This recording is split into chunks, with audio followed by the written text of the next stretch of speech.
Welcome, everyone. The Thursday edition of Talkback is underway, brought to you in part by our newest sponsor, Big Sky Breakout, Missoula's premier escape room, a live interactive game where you and your friends, family, and coworkers have an hour to work as a team to solve puzzles, riddles, find hidden passages, and secret codes to win the game. Also brought to you by Selway Armory on Stockyard Road. They are Montana's premier firearms dealer. Ponderosa Dental, just off Reserve on 3rd Street. When you think of a great smile, think of Ponderosa Dental. Also brought to you by Western States Cat on Reserve Street, with some things you may need for winter season, like deals on batteries and antifreeze, and by Missoula Nissan Hyundai. They are Missoula's truck capital. If you buy now, new or used, you'll get 2 years of free service and 1 full year of free gas.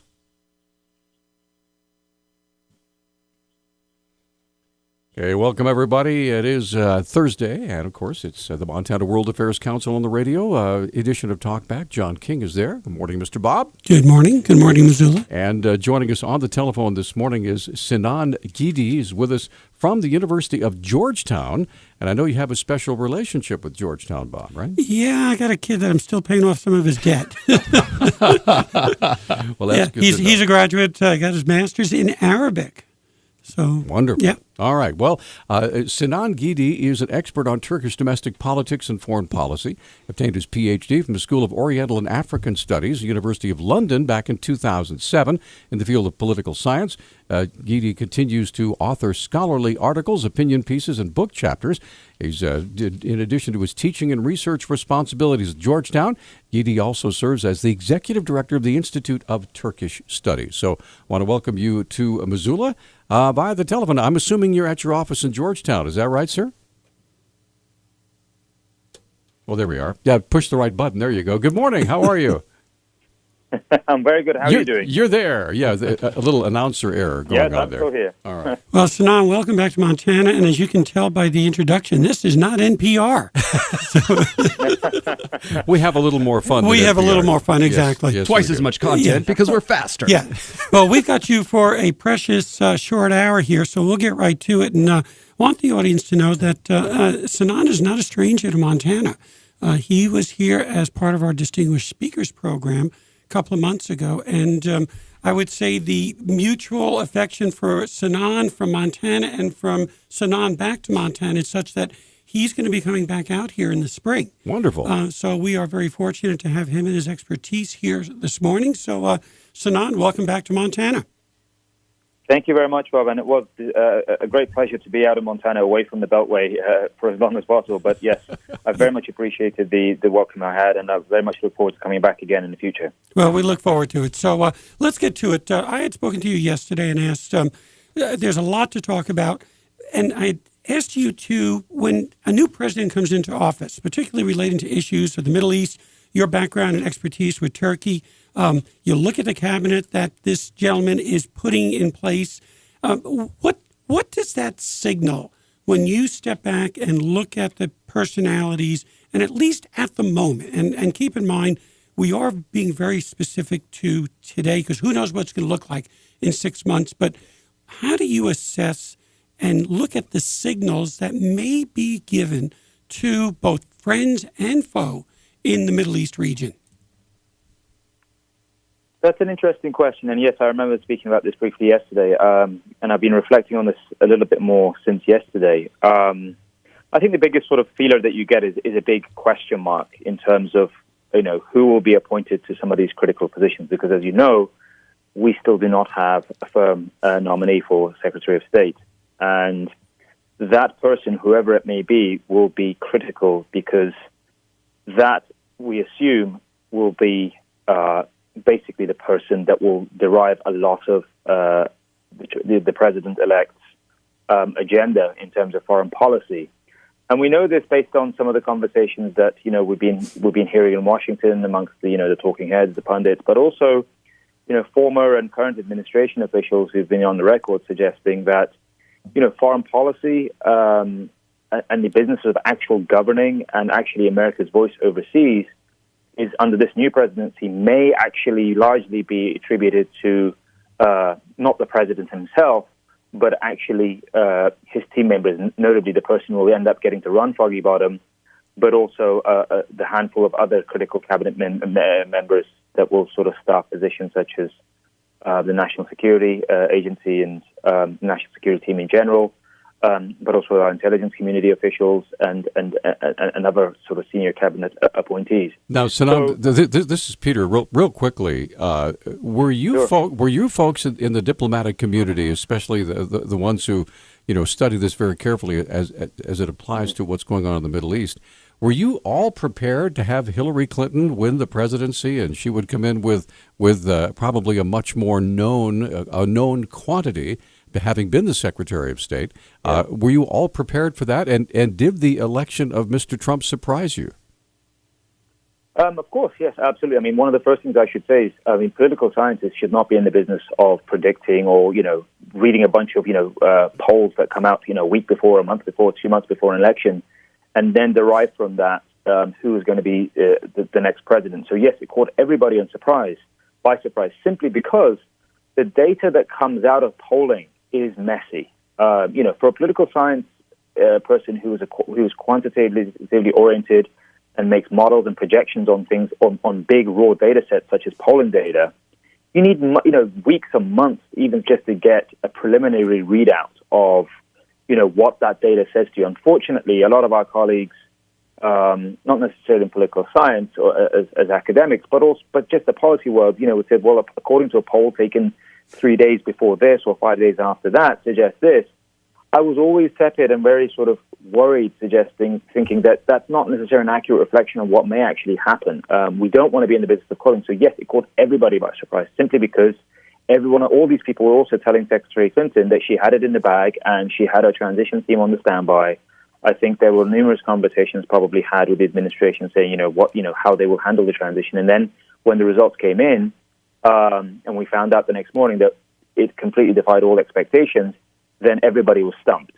And so right now, and that's reflected right now when you look at what's going on, because the transition team itself for Mr. Trump, it looks like it's extremely messy. Whilst we've had several, number of cabinet appointees going up very quickly, in some respects quicker than the Obama transition back in 2008, there are, at the lower levels, indeed the more critical levels, whereby, outgoing administration officials get to brief and basically speak to and really work with the incoming team.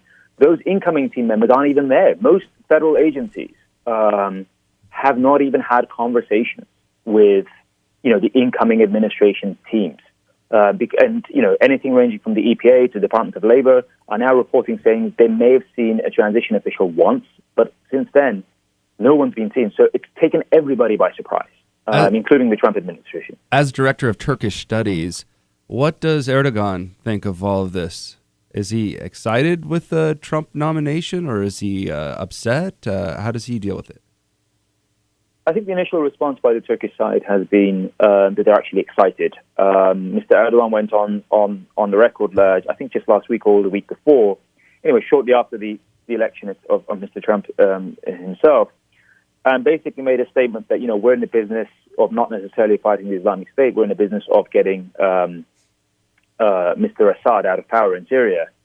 And that, I think, was a bow shot, basically just testing the waters of the new administration to see if they will help Erdogan realize a major goal in Syria, which is the removal of Assad, and which was something that the Obama administration had been very reticent about in fulfilling, because up until now, the U.S.'s primary ambition has been to defeat the Islamic State. So the Erdogan government is basically looking at this as an opportunity, possibly, but it's a big question mark for the Erdogan. They don't necessarily know what they're working with. Up until now, if you look, I was following the Turkish pundits and colleagues, journalists, or whatever, who also prepared for a Clinton takeover transition, just until a short while ago. So it's very much caught everybody by surprise. And with that, we need to take our first commercial break. We're going to come right back. We'd love to have you comment and call and comment or have a question for Sinan Ciddi with us from the University of Georgetown, from the Institute of Turkish Studies. And of course, Bob Seidenschwartz is here, John King. I'm Peter Christian. We'll be back in just a moment. Our number is 721-1290. And we're back on Talkback. That's John King, Bob Seidenschwartz over there. He's grooving. You certainly don't get that music on NPR either. We're having way too much fun. Now, John, you asked a very interesting question during the break there. Yeah, maybe you were distracted or maybe you did catch it, but over the summer there was a coup attempt in Turkey. And ever since that coup attempt, it's my understanding that Erdogan has kind of cracked down on his populace, more persecution of the Kurdish peoples, letting torture and sex abuse into the prison system, opposing authors that might work for papers that are counter to his political beliefs or his reign, cracking down directly on political opponents, even with trials of terrorism charges, for example. Anyway, all of this kind of going on while we have the elections over here. And my big question was, I guess, is that going to change, do you think, now that things have stabilized in America with a new presidency? And how should the new president respond? I mean, that's a correct observation. I think Turkey's been sliding backwards from democratic governance for quite some time under Erdogan, particularly since the Gezi protests of 2013. And that has caused alarm bells, for enthusiasts of Turkey or Turkish citizens and Turkey's neighbors and partners and allies. And up until this point, the United States, as well as Turkey's European partners, had basically called out Turkey quite considerably, just issuing messages saying that they were deeply concerned with what was happening in Turkey vis-a-vis the backsliding of democratic freedoms, institutional freedoms, and just subvention of constitutional rule. Unfortunately, regardless of who's elected here in America or what the European Union decides to say or do is not likely to constrain how Erdogan behaves and how he chooses to basically sort of circle the wagons and basically establish himself as a strongman ruler, simply because he's a very smart politician and basically thinks 3 or 4 steps ahead at any given time. He never attends a meeting without being fully briefed or aware of the issues. He doesn't speak unless he knows what the outcome is going to be. You're looking at a very, very shrewd and experienced politician. And to that extent, he knows that the U.S. isn't going to call out Turkey for beyond just sort of, platitudes of saying you should be respectful of human rights, if that at all, simply because without Turkey's cooperation and assistance in the Middle East, the United States does not achieve its goals in the region, period. It's not just a couple of air bases. It's not that, Turkey is a NATO country. The United States' ability to realize its objectives and security interests, what have you, does not necessarily get projected into the region without Turkey's assistance, period. So Erdogan gets a free rein. And with the European Union, it's the same. The European Union Parliament condemned Turkey and voted to suspend accession negotiations with Turkey, but Turkey said, well, that's fine, that's great. It's not a binding decision. Oh, by the way, we have 3 million refugees within our borders. So if you really want to go ahead and really burn us, then I guess we'll just have to not be able to police our borders as effectively as we've been doing, and you can deal with 3 million people knocking on your door. Wow. That's the kind of transactional and very sort of curt way of dealing with Turkey's partners that Erdogan's pursuing. So they're kind of holding that over their heads. I guess my question for you would be this: let's just pretend that the red, maybe it's an orange telephone now in your office rings, and Donald Trump is on the other side, and he says, "Hey, who should I pick? I'm down to 2, Mitt Romney or David Petraeus." Wow. Are you asking him? I'm asking Mr. Ciddi. Okay. Yeah, I'm way underqualified to answer that question. I mean, I don't know. I mean, I guess both men are equally as accomplished in a variety of areas, one more militarily, the other one as a governor, obviously, and they have quite the reputations for being successful administrators for a variety of reasons within the realms of their own experience. There's no doubt about it. My understanding is that Mr. Romney, if he is appointed Secretary of State, then quite a lot of both the establishment as well as people across the aisle, both Democrats and Republicans, would be happy. And, foreign policy pundits as well as, government officials who work in this area, I think, are suggesting that would be quite a positive outcome. On the other side, David Petraeus, I mean, we all know him as a very successful military administrator. He also ran the CIA, and, he has impeccable administrative capacities. Unfortunately, his reputation was tarnished for personal reasons, but I don't think that necessarily detracts from his ability to do a good job. So I think, both those names suggested, we also think there may be more in the mix. but those two certainly do sound like, interesting and capable picks. Who would, I have no way of leaning one way or the other. I mean, other than to say that up until now we've had a lot of military or ex-military appointments to the cabinet or nominated for appointments. Do we have too many? Should we be letting someone else into the world other than another military person at state? I don't know. Well, go ahead, Bob. So, Sinan, I want to ask you, when you're as we're having this discussion, is it an accurate statement? And give us your perspective. It takes time for the world to see what an administration's character and culture is going to be. So right now, any kind of discussion we're going to have, I believe there'll be some levels of consistency of expectation, but do you think, more accurate to say that it's going to be watched very closely as to the types of policies and, more to the point, how the administration will react when they are confronted with a crisis or challenged in a way that demands a response? And 1 minute, if you don't mind, Sinan, because we have to take a break. Go ahead. Sure. Yes, absolutely. I mean, that's a very good question, Bob. I mean, we have question marks, and again, I'll reiterate that we don't necessarily know until we see the men appointed, and we don't know how Donald Trump will grow into the role of president and how he confronts global issues and global crises. Obviously, there have been hints at the fact that he is not interested in being involved in the world as America has been consistently. He's not interested in being drawn into one particular region, such as the Middle East, although he said he's wanting to get rid of the Islamic State once and for all. And also, he might not be interested in sort of America's sort of primacy or continued primacy in Southeast Asia, mainly because he believes that we should be concentrating on what matters at home. I mean, those are nice sentiments, but in terms of, I would suggest that that's, a little removed from reality, in my opinion, simply because, our domestic interests are predicated, our domestic well-being economically, security-wise, financially, whatever you want to determine it as, that's intrinsically tied to America's global role.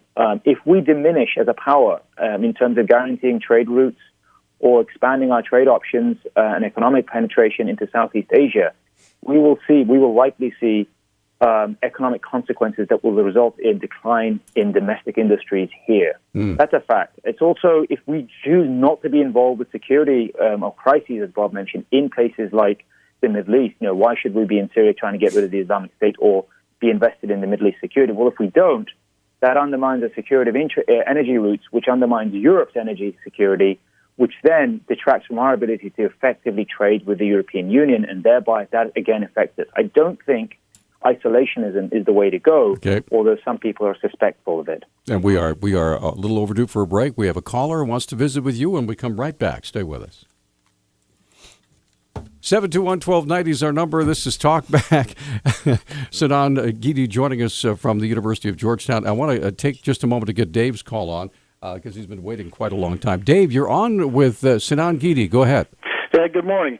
As you know, there are Turkey troops in Syria protecting people from bombings from Syrian government and from the Russians.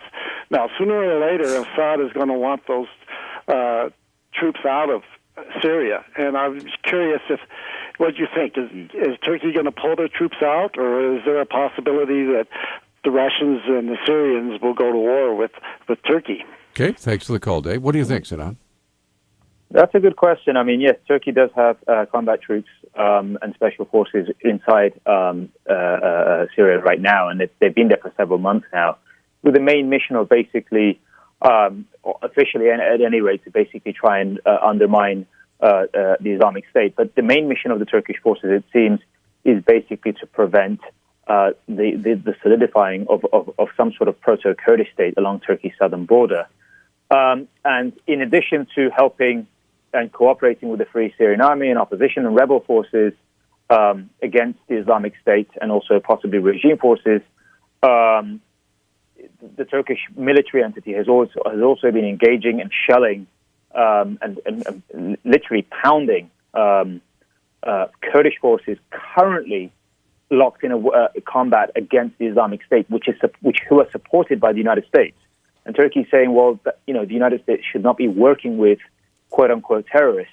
And, you can't choose one ally over another. One-man terrorist is not necessarily, there's nothing as such as a good terrorist and a bad terrorist is what Turkey's position is. So it's a very messy picture right now. So seemingly the United States and Turkey is locked in a battle against the Islamic State, fine, but the Turkish troops are also locked in a battle with Kurdish militia who are also supported by the United States. It's a very messy picture. Now, how will that continue? Will Assad insist on them being pushed out with the Russians?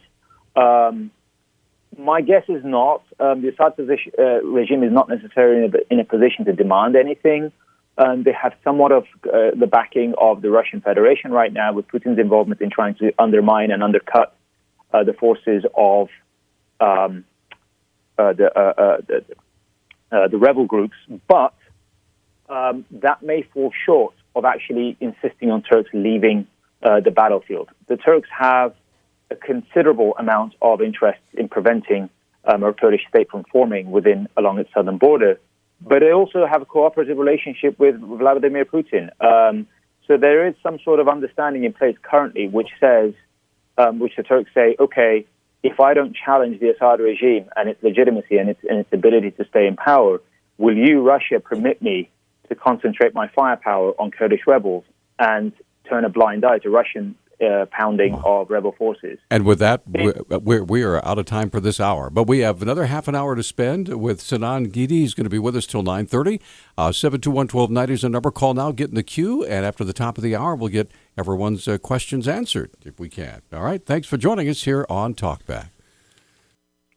Okay, welcome back. It's hour number 2 of Talkback. John King, Bob Seidenschwartz, the Montana World Affairs Council on the radio. I'm Peter Christian. Sinan Ciddi joining us from the University of Georgetown. And we've been talking about issues in the Middle East. And gentlemen, all during the news break, you guys were carrying on a great conversation. Well, I wanted to open up this big can of worms right at the top of the hour, but we ran out of time. But I'll open it up now. So the accusations are that Turkey, a NATO ally, working with, sometimes working against, sometimes the interests of the United States in the Middle East, particularly in Syria, has been trafficking oil, money to ISIS, and arms to ISIS.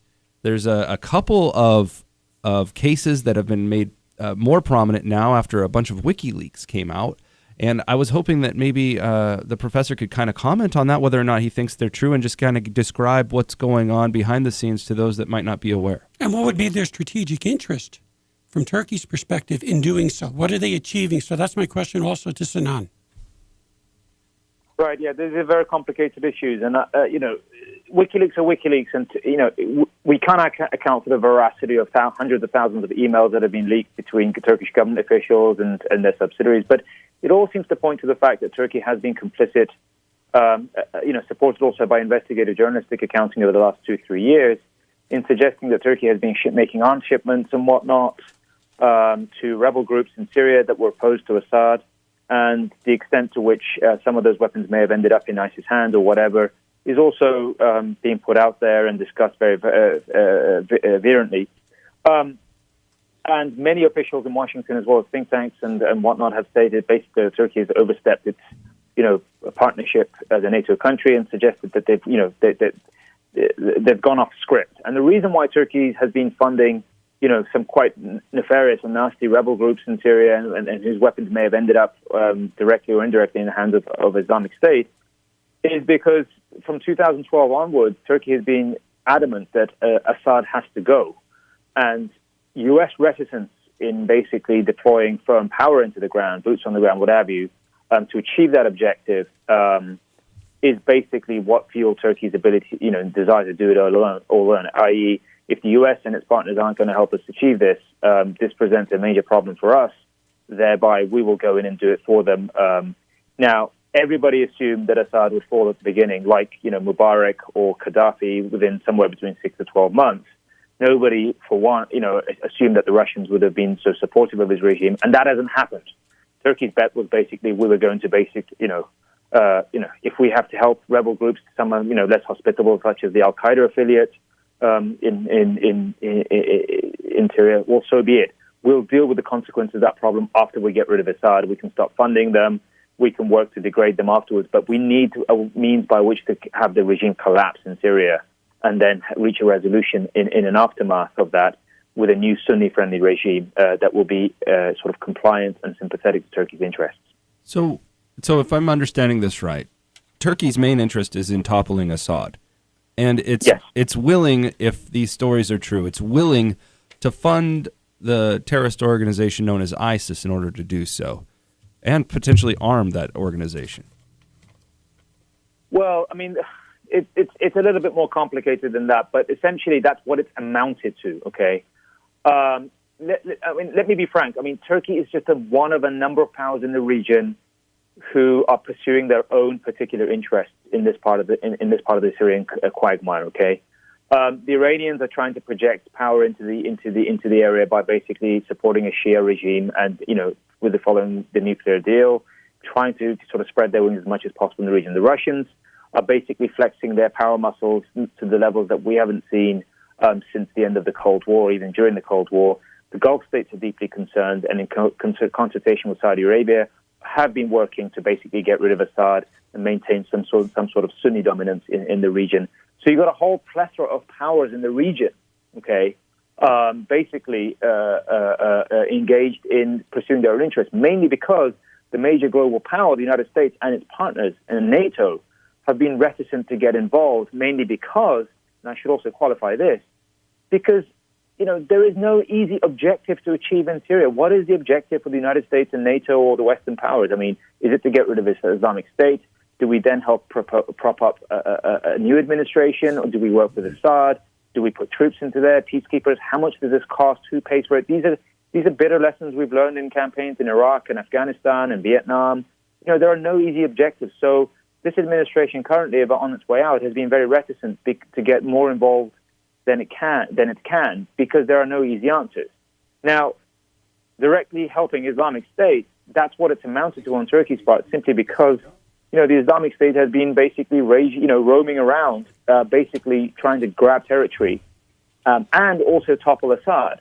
Now, what we understand, although we have no firm evidence, but what we do seem to understand based on investigative reporting over the number of years, is basically in return for the Islamic State not attacking Turkey and not taking a fight to Turkey in that part of the world, Turkey either turned a blind eye to what the Islamic State was doing, and or providing logistical support, medical assistance, and the transfer of foreign fighters through its soil into Syria for some time. Now, I should also add that has dried up considerably, mainly since the beginning or the middle of 2015, when the Islamic State seems to have walked off the script and started bombing targets in Turkey. Sinan, we're almost up against a break, but Bob has a question, and we'll go into that. Peter, this is a bit long in the tooth, so when we come back from the break, I want to ask, I have a series of questions I wrote down, or statements, and I titled it under Ancient Wisdom and Common Sense Diplomacy.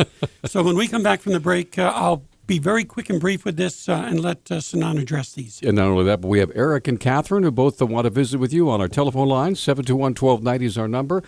Sinan Ciddi joining us. He's a visiting professor of the Institute for Turkish Studies at the University of Georgetown. So we'll be right back. This is Talk Back, Montana World Affairs Council on the radio. Now, we have to keep in mind we only have Sinan Ciddi with us for another about 15 or 20 minutes. So, Bob, you had a couple of questions, and then we have callers. Yeah, this is more along the lines of, for the new administration, ancient wisdom and common sense diplomacy, and then your comments, please. Support friends and rein in enemies. 2, reject the constantly disproved assumption that the Israeli-Palestinian conflict is the Arab world's strategic challenge.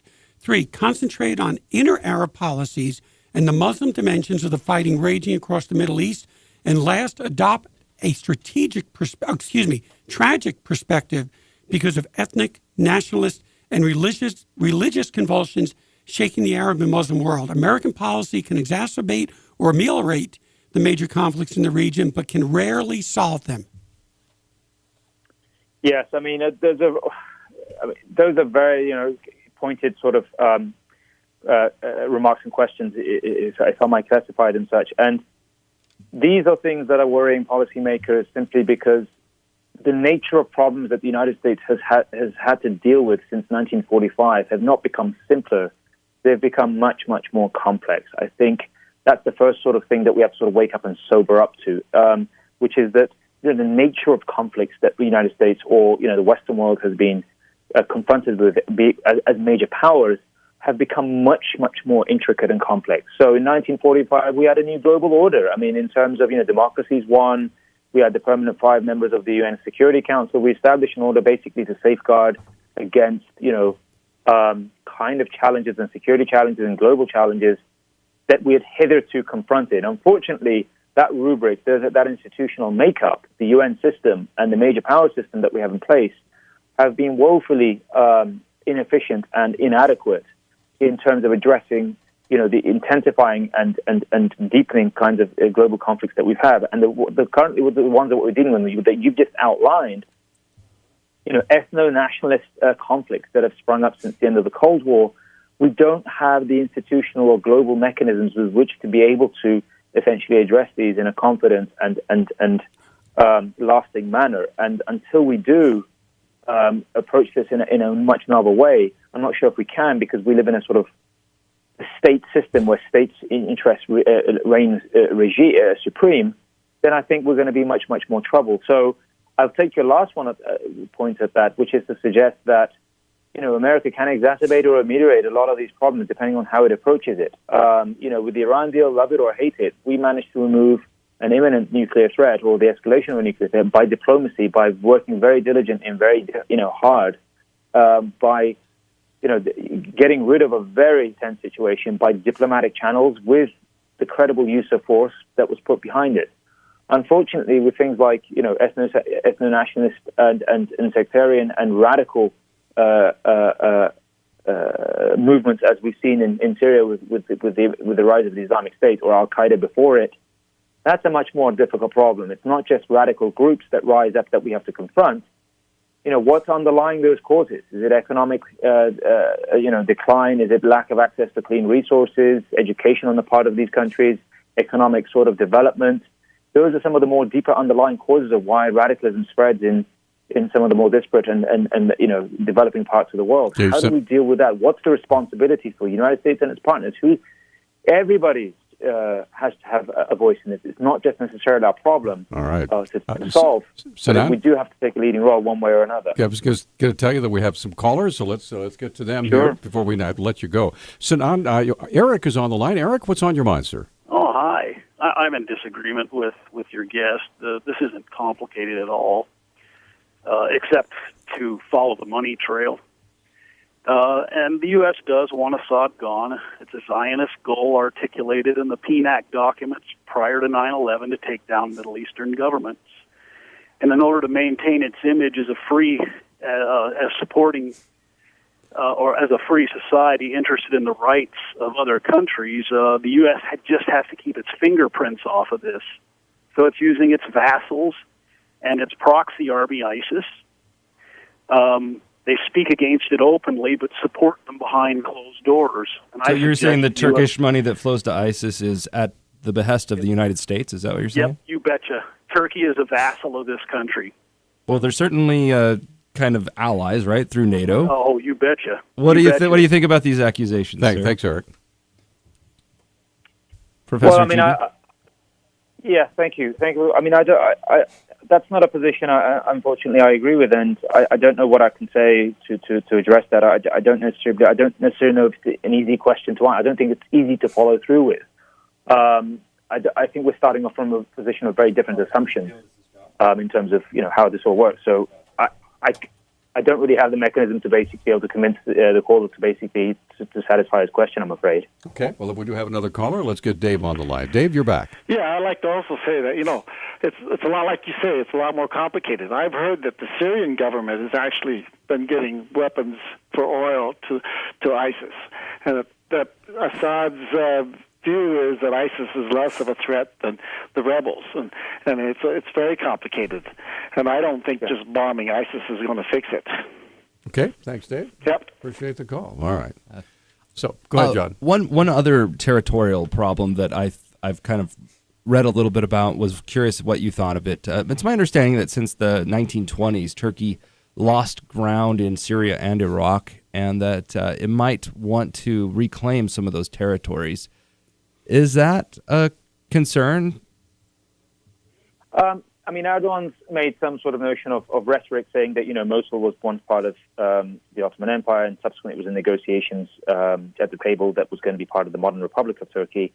I should stress that that was much more of a sort of rhetoric aimed at a domestic public audience to shore up Erdogan's domestic position as a person who is basically sticking it to the great powers of the world, saying, we're going to have these territories back. I don't think it's actually a sincere follow-through. Turkey hasn't been an irredemptive state by any stretch of the imagination since 1923, nor will it pursue it, I don't think, because it requires military might, and no one in the region is going to facilitate or agree to that. I think it's more of a position by which Erdogan speaks to a very captive domestic audience when he states, we were wronged out of this in 1920s, and, when Mosul was lost, and when, this was part of Turkish natural territory, and we're going to do our best to get it back. So there's been sort of overtures made to that, but this is much more just, bluff and bluster aimed at his following, at his domestic political following and his voters, which basically to see Erdogan's, finally stood up for our national interests. I don't think it's actually something of the body. Nobody takes it seriously. We're up against a break. I know Bob has a question for you. Yes, I do. So we're going to come right back, and we have 3 lines open. Now, please remember, Sinan can only be with us for 10 more minutes, and so if you want to get a question in, give us a call, 721-1290. We'll be right back. Talk back. Rolling right along, 721-1290 is our number. John King over there, Bob Seidenschwartz from the Montana World Affairs Council. I'm Peter Christian. Sinan Ciddi joining us from the University of Georgetown, talking about the Middle East, specifically Turkey. So go ahead, Bob. My question is, back in the day, John Foster Dulles, Secretary of State, really took to heart and I think became a part of state's kind of mantra, which is, can the United States be an honest broker in the Middle East? Or with the continually shifting issues and concerns, is that a role that you see we do play? And if so, is there some consistency that has been a part of that policy? I think the United States has had an equal share of glory days and successes in a very volatile and turbulent region, both historically and contemporarily. And I do still see a rationale and a role that only the United States can play if it chooses to basically fulfill these obligations and roles for itself in the coming future, whatever is this administration coming up or subsequent ones. I'm just, the reason for why I say obligation is because, when people say, well, what are we doing? Why should we be involved in whether the Israelis or the Palestinians sort their differences out, or why should we be interested in the stability of countries such as Iraq or now Syria possibly, or anywhere else for that matter? Why are we sending troops over there? Why are we committing resources over there, whether it's USAID, developmental resources, whatever? And it's not a simple answer, but you can sort of start to see the logic flow. Unfortunately, if we don't get it, if we don't commit ourselves, whether it's honest brokering in terms of hoping to resolve conflicts or differences as a superpower and as one which has a huge global arm reach, then these troubles start to haunt us back at home, unfortunately. And it also affects the rest of the other sort of economic and security parameters of the world. What happens if Syria implodes? That's just one example. If the Assad regime goes, and the United States says, well, that's not our problem, right? That they just have to sort that out themselves. Then what you're looking at is a huge power vacuum, whereby regional powers have a vested interest in filling that vacuum for a particular number of reasons. Whether it's to increase their territorial gains, natural resources, economic gains, or zone of influence, what have you, the Russians, the Iranians, the Turks, right? Or from a different perspective. What you're seeing is likely to see is a massive destabilization of the region, which threatens energy security. That's just one thing. There's also the issue of supposedly no chemical weapons remaining in Syria because of a successful diplomatic effort on part of the Obama administration to get rid of them. What if there are stockpiles still left? Who will get to control those? If the energy security of the Middle East is threatened, those energy resources are destined for Europe, right? If European markets fluctuate and cannot be guaranteed safe passage of energy and oil and natural gas and what have you, then you'll see a sharp downturn in economic prospects for the European Union and West European Union economies. That is our major trading partner. Whatever we build, whatever we construct or export in this country, and we export a considerable amount of goods and services abroad, those are mainly currently intended to European heartland. Whatever we don't do in terms of actual, whether it's honest brokering or actually being involved in a smart capacity to help resolve global interests, global problems, one way or another, then we're likely to see quite a rapid return of those for lack of being involved in a very near future. That's as much as I can say on that. So, Sinan, along those lines, when you're talking about energy issues, I will wait to see how well or not the current administration, the incoming administration uses the development of energy resources here as a political lever to enact change in the Middle East. Because you said they are greatly affected by energy issues and policies. Prices continue to stay down for a protracted period of time, has a devastating effect on the economies of these countries. So do you see the administration incoming thinking and using energy development here for that purpose? Especially if you take Donald Trump at his word when he said, put America first. Well, exactly. And that also includes increasing our energy output, becoming more energy independent, and relying less on what's going on in the Middle East. So, Sinan, is that a dangerous thing for us to be doing for what's going on in the Middle East? I think it is. I mean, who knows how we will follow through? If we will actually get personally involved in all these questions. Yes, it is a fact that we are largely fossil fuel energy independent more now than we have ever been, and will continue to do so based on the resources that have been made available to us. So, if you take that argument and say, "Well, that's great," then we don't have to care about Saudi Arabia. We don't have to care about Middle East instability. Then I would drive home those same very points again. I think that it sets a very, very dangerous precedent. If we stop being involved in the affairs of Middle East security, Middle East stability, where 2/3 of the world's fossil fuel reserves have been proven reserves exist, those are intended for basically extraction and shipping and basically taken out to not just Europe, but also China, other developing nations, India, the major powers that are coming up and rising. Now, we have trading relationships. We have economic ties, strong economic ties with all of these entities, global energy security, and a reliable source of energy to all parts of the developing world. Some of our biggest trading partners is essential for our own economic stability in this country. We don't exist in an isolated bubble. We cannot exist in an isolated bubble. The United States economy is not a self-sufficient and self-standalone economy. It doesn't work like that. It will, and I'll go further, it will never work like that. If we say we're just not going to care about it, fluctuating energy prices, just one component of the global economy, commodity prices, just one period of intense instability, that will result in major economic fluctuations here. Companies make their decisions on hiring and firing and long-term projections and plans on what to build and what to export based on all of these decisions.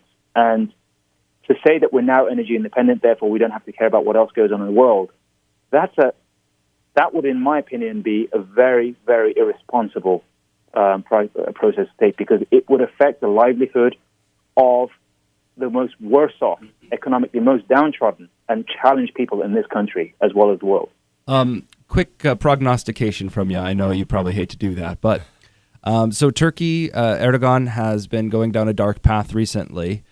He seems to have a lot of trump cards, as you referred to earlier, the ability to unleash a bunch of migrants on Europe, control over the Bosphorus, friends in ISIS, friends in Russia, friends in Syria, enemies in all of those countries as well. With all of these trump cards, pardon the phrase, do you feel that he's kind of set himself up to continue this path, or do you think things might turn around? A good question. I mean, it seems that Erdogan today is more powerful than he ever has been in his, since he assumed power as prime minister back in 2003.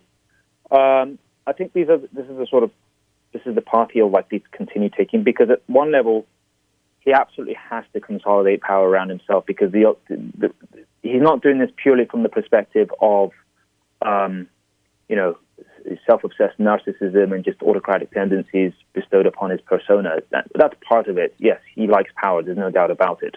The reason why he's basically, being more bullish and more determined in terms of like transactionalizing relationships between allies and partners as opposed to working with them, whether it's the refugee issue in Europe or whether it's basically getting the U.S. to turn a blind eye to Turkey bombing Kurds and basically upsetting a more concerted policy over Syria, is because, he needs to be a strong leader. If he's not a strong leader, if he does not have challenges to his power put down once and for all, then for the last 5 years, he has fended off considerable number of challenges to his being removed from being power and incarcerated for a number of activities that he's pursued.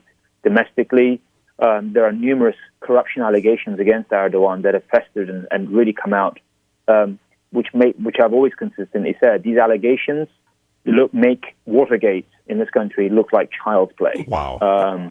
It's himself, it's his immediate family members, it's the top echelons of his governing party.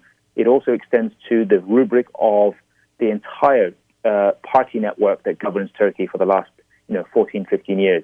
So not concentrating power in his own hands and undercutting the independence of the judiciary, the military, law enforcement, whatever, so that he's in charge of all of this. If he doesn't do that, then he's afraid that he gets taken down. And it's not just him, but it's also his family, his successors in his family. It's an existential question for him, right? And that's why he's been trampling down the world one way. And the other component is obviously it is power. I mean, he said basically when I came to power, Turkey's economy was 1/5 of the size it was. It owes quite a lot of it to me. So respect me. And with that, we are out of time, Sinan. It's been a pleasure visiting with you. We look forward to having you in the spring. If you can come on the show, that's great. If not, just enjoy the beauty of Montana.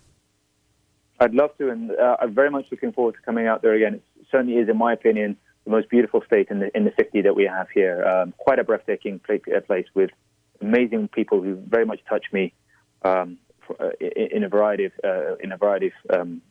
means and ways. Thank you. Well, you should know that the most beautiful view of Montana is from the patented exclusive weather window here in the studio. And I hope you swing by and don't miss that. We'll do our best to get him in here. So, Sinan, thank you so much, and we'll be talking soon. Take care. Thank you very much. Bye-bye, guys. All right, we're going to take a break. Then we'll have some other stuff to talk about. Open phones going on from now until 10. Bob, you want to hang around for open phones? Yeah. I'd have a few little quips of thought here. Hey, we'll be right back. By the way, all of our lines are open. 721-1290. We're coming right back.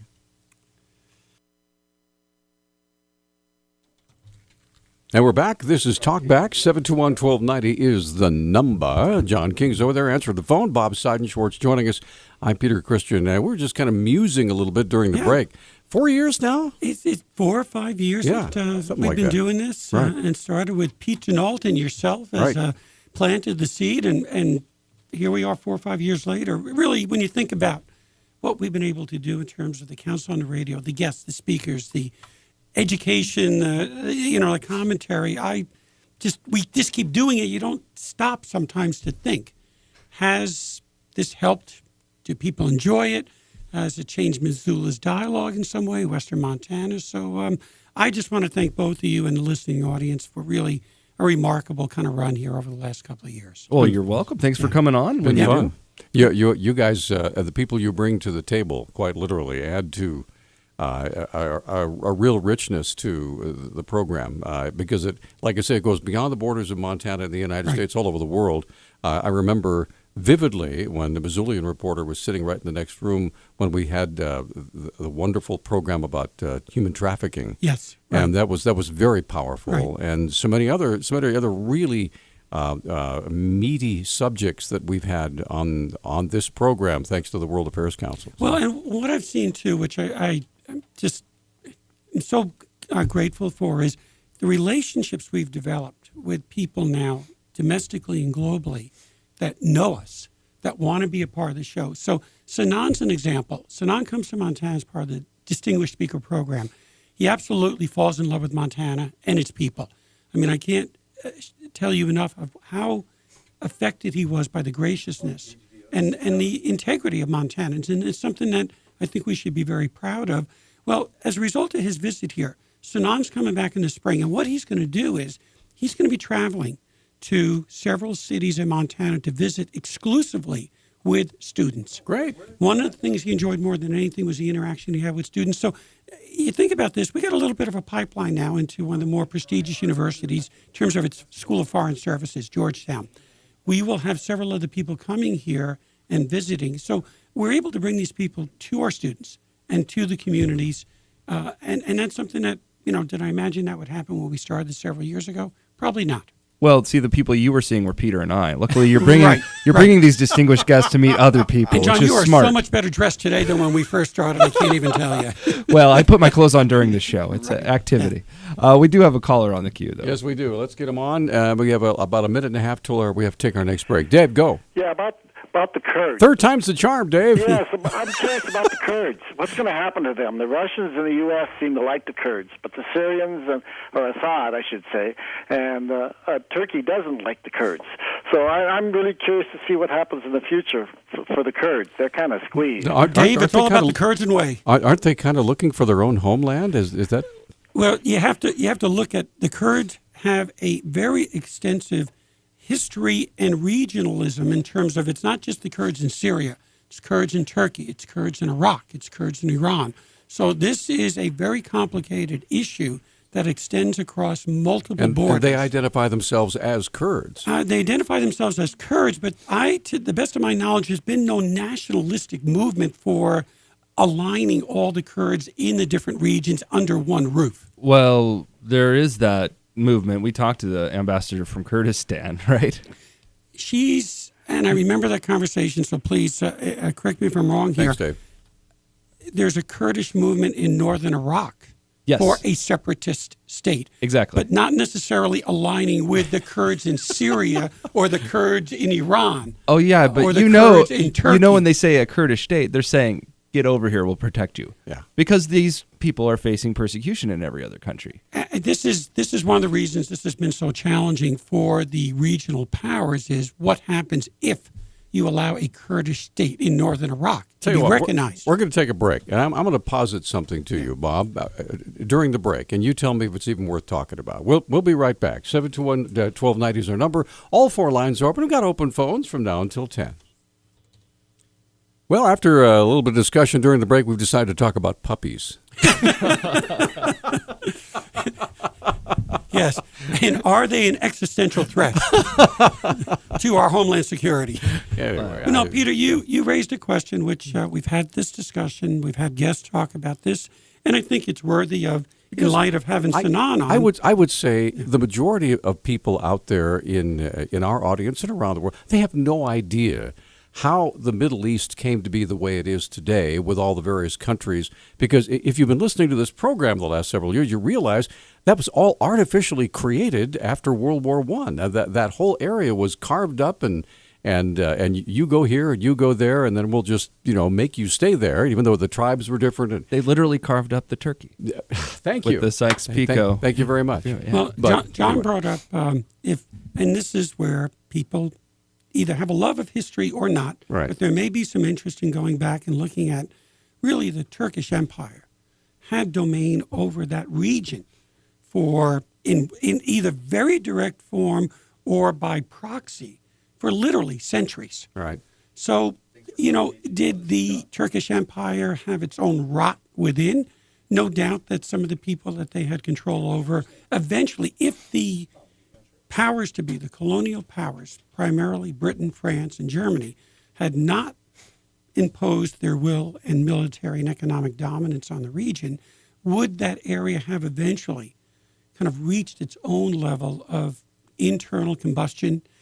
Kind of history shows you that empires only last for so long, even if it's centuries. The problem is we'll never know Right. Because that was all, the upheaval began, and then the new countries were carved out, and so here we are. And of course, then after that, Israel, and so that one problem lends itself to another. Yeah. But John, if you would, please. Well, real quick, you're talking about all this trouble brewing and carving up stuff. I've got to carve up some Bruins tickets to give to my listeners. We have tickets to these. This is the replacement for the Maulers, right? I guess they're called the Junior Bruins now. But if you want to go to the show, watch the game on Friday or Saturday, I've got a pair of tickets for each game. Just give me a call, 721-1290. No competition. Just chime in, and I'll give you the tickets. 721-1290. All right, let's get to the phones. First of all, say good morning to Tom. Hi, Tom. What's on your mind, sir? Something I wondered about, you're talking about the Kurds, and you just mentioned Israel, is what's the Kurdish attitude towards the Jewish state, Israel, and the Jews in general? I know that, even in this country, I know people who are very anti-Semitic. I actually know somebody who tried to get me to read the protocols of Elders of Zion because I was going to prove how awful they were. But other than that, what is the Kurds' attitude towards Israel? Do they want to see them gone too? I'll have to ask Bob because I really, to be honest with you, Tom, I don't know. So we're going to let him answer that. Thanks for the call. Tom, we were talking about this off air. There are several different elements of people of Kurdish culture and background spread across the crescent in the Middle East. So you've got Kurds in Syria, you have Kurds in Turkey, in Iran, and in Iraq primarily. So I really don't know that there's ever been any one voice or policy proclamation coming from any of the Kurds in the region in terms of regards to Israel. My own sense is that they're more consumed internally than they are with the issues regarding Israel and Palestine. Yeah, Israel has become the major stable force in the Middle East. Is that a good way to describe it? Well, depends on how you look at it, Peter. Right. For some, they would say that they are the disruptive force. Right. And for others, within themselves, they've got the most secure border. They've got the most secure military. Right. They have the most effective, and I won't say largest, but in terms of, first of all, Israel has nuclear weapons. Right. They have a incredibly well-trained and effective military supported by and armed by the United States. And they are our ally in that region, and they are a democracy. Some would argue, given current state of affairs, that maybe not a great democracy, but you have a functioning democracy in Israel, which I would argue is the only functioning democracy in the Middle East. To that extent, to the caller's question, it's unclear. The Kurds don't really have a lot of close ties to Israel as far as going and fighting or any proximity or borders. Yeah. But as far as ideologically, the Kurds probably feel in a similar predicament. Every neighbor hates them. They struggle all the time. They're persecuted on a daily basis, and they exist almost only because of really strong friends in power overseas. Obviously, that's not just the case with Israel, but U.S. is a big friend to the Kurdish people. Rescue attempts that happened during the Gulf War and later, and of course, we've been good friends with Israel as well. So there's a very close affiliation with the Iraqi Kurds in the United States when we had our guest on. It's going to be really interesting to see what President-elect Trump does with the Middle East. If he's going to be hands-off, he's going to be hands-on, or he's what? Been very clear about his friendship and his affection for Israel. Right. Now, what does that mean? And I go back to the statement I made earlier with our discussion with Sinan that we tend to look at the primary issue in the Middle East as the Israeli-Palestinian conflict. No denying that is an issue, but I believe there are far bigger issues within the Arab world than Israel and Palestine. I believe it's a stalking horse many times when you want to rally your populace, but in terms of internal issues, in terms of what they have to deal with, it's a bit of a sideshow. Well, it's easy for us to identify with Israel. A lot of Israelites speak English. We have strong relations. A lot of them came from European countries or from the United States. The big battle, it seems to me, is actually between Iran and Saudi Arabia, and that is a lot harder for us to identify with. And we need to take one more 1-minute timeout, and then we'll come right back, and we'll do some open phones. So if you have a question or a comment, give us a call, 721-1290. Talk back, rolling right along. Just a few minutes left in the old program here, and I was just looking through the queue that you have very so well put together, John. of all these basic things. It's Representative Zoe Lofgren. Okay, yeah, so this is a representative out of California, and she's trying to make the case that we need to make change quick, otherwise California is going to secede from the Union. Remember the last time the Democrats tried to secede from the Union? It didn't work out. Yeah, it didn't work well, yeah. But anyway, here's the pitch. So here we go. I think this is a very important discussion. Coming from California, I'm mindful that the votes of my constituents count 1/3 as compared to a Wyoming resident. And looking ahead for the stability of our democracy, I don't think that is a sustainable model, that my constituents will be ruled by people whose votes counts 3 times as much as theirs. That is aggravated by disparity in taxation, where California, for example, pays more than it gets in services from the federal government, whereas some of the smaller states whose votes count 3 times as much as my constituents actually are net recipients of federal tax dollars. You know, this is barely sustainable today, but if you look 50 years in advance, where the bigger states are getting bigger and the little states are losing population, I don't think we can sustain our American democracy by having the majority ruled by the minority. And so the question is how to fix this, since the Constitution is written in such a way that it's almost impossible to amend. There are 2 things that I think I hope the panel will address, and I will get a full report. One is Dr. Koza's interstate compact idea, and whether the compact can avoid interference by the House of Representatives in the Senate. And the second is the issue of a constitutional convention. We are 3 states away from calling for a constitutional convention. It's something I've always been opposed to. You cannot limit the subject matter to a single subject, the balanced budget amendment. But I'll say, because of, for the second time in 16 years, the people, the American voters elected, did not in fact become president. Rational people, not the fringe, are now talking about whether states could be separated from the U.S., whether we should have a constitutional convention. And I think as time goes on, that is apt to become more the case unless we here can figure an answer to preventing the majority from being ruled by the minority. So cashed in all of that conversation, right? Rational people are saying that maybe states should be separated from the United States. Rational people. Rational people. Yeah. Thank you, Electoral College. Where do you start? I mean, by the way, this is a congresswoman. I know, I know. The big one. The one that rules us all. Well, it's... I could pick a person off the street in Wyoming, and they would be smarter than this person. So here, that's why they get 3 times representation, probably. So here's one of my concerns. You take a state like New York.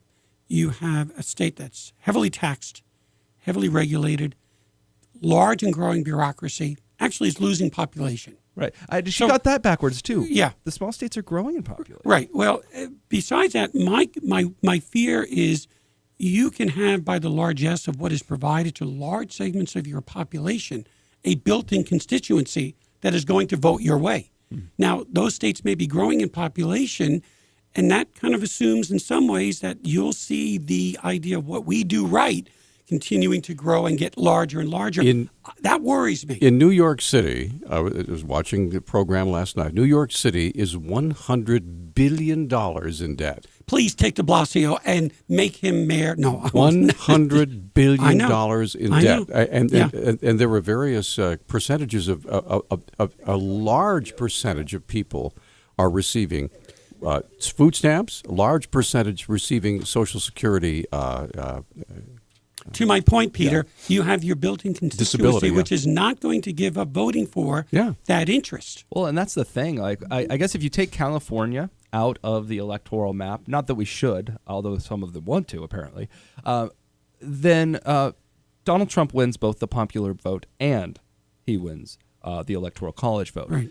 This island of leftism that we have in the United States is a problem. But all these Democrats keep talking about it like this is that Hillary really won if we just went to the popular vote. Even local representatives like Ellie Hill are arguing that we should go to a strict popular vote. This is super foolish, it seems to me. I'd love to get Ellie on to talk about it. I think it's an oversimplification, well, too, it John. is. I really do think so. And anyway, it's like talking about how many yards you threw for in a football game instead of how many touchdowns you scored. Or did I win?